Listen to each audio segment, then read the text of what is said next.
16-96. உங்களிடம் இருப்பவையெல்லாம் தீர்ந்துவிடும், அல்லாவிடம் இருப்பது நிலைத்திருக்கும். எவர்கள் பொறுமையுடன் சகித்துக் கொள்கிறார்களோ அவர்களுக்கு அவர் செய்து கொண்டிருந்து மிக அழகான கூலியை நிச்சயமாக நாம் கொடுப்போம். அது ஆனா தான் பெண்ணா தான் சரி. நம்ம அழியக்கூடிய பொருளை தான் அதிகமாக விரும்புகிறோம், ஆசைப்படுறோம், அதிலே அவசரப்படுறோம். அதனால் குணங்களை விட்டுறோம், இறை குணங்களை விட்டுறோம். உங்களிடம் இருப்பவையெல்லாம் தீர்ந்துவிடும், அல்லாவிடம் இருப்பது நிலைத்திருக்கும். நீங்கள் இறைவன் இருக்கணும், இறைவனுடைய பண்புகளோடு இருக்கணும், நல்ல குணங்களோடு இருக்கணும், பொறுமையோடு இருக்கணும். எவ்வளோ நாளைக்கு பொறுமையாக இருக்குன்னு கேட்கக்கூடாது. பொறுமைக்கு ஒரு எல்லை இருக்குன்னு சொல்லக்கூடாது.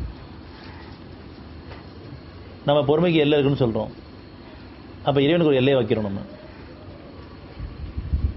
எவ்வளோ நாளைக்கு பொறுமையாக இருக்குன்னு கேட்குறோம், அப்போ இறைவனுடைய எவ்வளோ நாளைக்கு இருக்குன்னு நம்ம கேட்குறோம். மறைவான ஞானங்களில் பார்க்கும் பொழுது நான் இறைவனுடைய எவ்வளோ நாளைக்கு இருக்குது, அதுக்கு ஒரு எல்லை இருக்குது, ஒரு அளவு இருக்குதுன்னு சொல்லும் பொழுதெல்லாம், நம்ம பேசும்போதெல்லாம் இறைவனுக்கு எதிராக பேசுகிறோம்.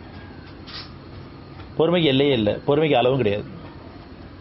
வாழ வைக்கும் காலமெல்லாம் பொறுமையோடு இருக்கணும். அப்போ இறைவனாக இருக்கணும். அதுக்கு அர்த்தம், மறைவான அர்த்தம் என்னன்னு சொன்னால் இறைவனாக இருக்கணும், என்னோட நீ இருக்கணும், ஒன்றா இருக்கணும். எப்போ நம்ம பொறுமை அடைஞ்சிட்டோமோ, படைப்பின் பலன் அடைஞ்சிட்டோம், இறைவனுடைய பாக்கியத்தை அடைஞ்சிட்டோம். அதுக்கு மேலே ஒரு பாக்கியம் கிடையாது. பாக்கியம் பெற்றவர்கள் பொறுமையாளர்கள் தங்கள் கூலியை நிச்சயமாக கணக்கிட்டு பெறுவார்கள். அந்த பொறுமையில் தான் எல்லா நல்ல குணம் இருக்குது, அவசரத்தில் எல்லா கெட்ட குணம் இருக்குது. அப்புறம் பொறுமையாக இருக்கிறோம், அவசரப்படுறோமான்னு பார்த்து பெரும்பாலும் அவசரத்தில் இருக்கிறோம். மற்றவங்களுடைய வாழ்க்கையையும் நம்ம ஒப்பிட்டு பார்த்து அதுபோல் நம்மளும் வந்துடணும், ஒரு லெவலில் வரணுங்கிறதுனால ஆசைப்படுறதும் அது அடைய அவசரப்படுறதும் நிலைமையாக இருக்குது. நமக்குன்னு ஒரு சுகத்தை கொடுத்துருக்கான், அந்த சுகத்துக்கு எந்த சுகம் ஈடாகாது.